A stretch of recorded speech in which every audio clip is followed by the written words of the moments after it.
We're back on North Dakota Today, and it's time once again for the NDT Kids Connection. And as usual, I'm joined by best-selling author and family harmony expert, Lorraine Pursell. Welcome back, Lorraine. Hi, Kevin. All right, I love this topic because every parent watching this morning can relate to it, I'm thinking. How to deal with kids that are complaining and whiny all the time. I mean, it happens to all parents. All kids do it to a certain extent, but what happens when your kids are really whiny, and especially when they get older and they complain a lot? Is that typical?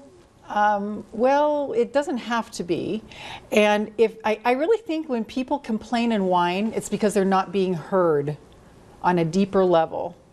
And so when we can let them have their feelings and express their feelings and go, gosh, I see that that's just really hard for you, that I'm asking you to set the table and turn off the TV, or put down your game and wash the dishes. Devil's advocate right now, okay? Typically what happens is when we hear a lot of whining, we hear a lot of complaining, either we ignore it or we turn to them and say, stop whining, or I'll give you something to whine about.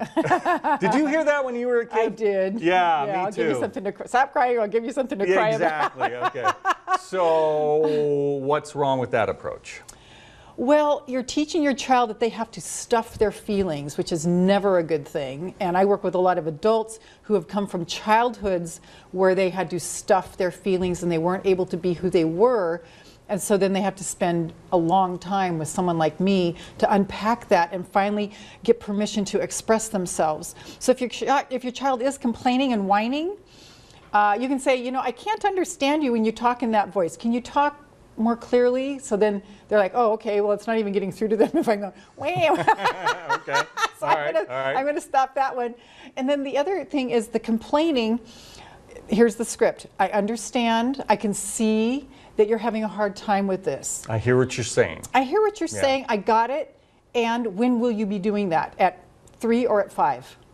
Now, what do you mean by that? What time are they committing to doing that thing you're asking them to do that they're whining about? Because they don't get off the hook because they're complaining and whining. Oh, no. Okay. So then you're getting, I'm absorbing your feelings. I got it.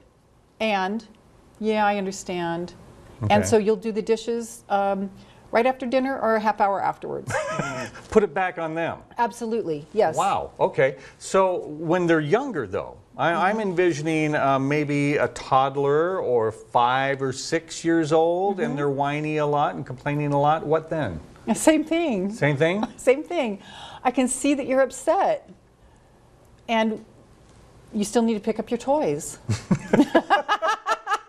All right, and we'll see how well that sits with them. I mean, and it doesn't matter whether it sits with them well or not. But the point is, correct me if I'm wrong, you're acknowledging them to them that you are hearing them. You're not just doing, you know, while you're vacuuming, whatever. You know, you are actually paying attention to them. Yes. You are acknowledging what they're saying. Yes, yes. That's the key. That is the key, because it will stop it. Because, okay, if you ignore something, it just keeps pulling on your pant leg, right? It's like, come on, pay attention to me, pay attention to me. And, you know, we're no different as adults.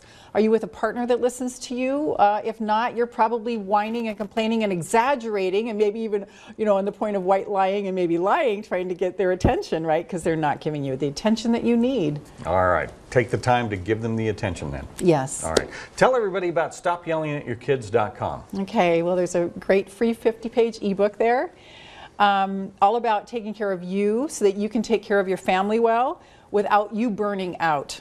Because I want the parents to be healthy and thriving, not have adrenal exhaustion and diseases when their kids finally leave home.